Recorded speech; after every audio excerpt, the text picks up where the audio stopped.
माझे नाव सौ प्रवीरा जगन्नाथ बुधावले. मी माजी सरपंच होती. आपण कुठल्याही शाळेत कार्यक्रम घेताना पहिल्यांदा लहान मुलांना आपण सांगतो की आपल्या घरात आपल्या मुलांच्या हातात एक एक झाडाचं रोपटं देतो आणि सांगतो की बाळा आपल्या घरात किती कुटुंब आहे ती प्रत्येकाने एक एक झाड लावावं आणि जगवावं. आणि आज त्या झाडाची तुम्ही कत्तल करत असला तर काय उपयोग आहे? कशाला शासन पाहिजे? आज एक लक्षात ठेवावं शासनाने पण कुणी पण आपल्या गावात तुम्ही म्हणताय सौर ऊर्जेचा प्लांट करणार आहे. कशासाठी? जर झाडच राहिली नाही ती तर सौर ऊर्जेचा प्लांट काय कामाचा आहे?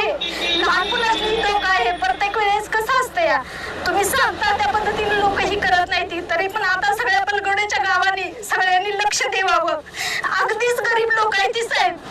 माझी विनंती आहे शासनाला की खरंच कायद्यांमध्ये काही सुद्धा करू नये. गोरगरिबांनी जायचं कुठं? कष्ट केल्याशिवाय त्याने आग मिळत नाही. काय काय लोकांचा परपंच जनावरावर आहे.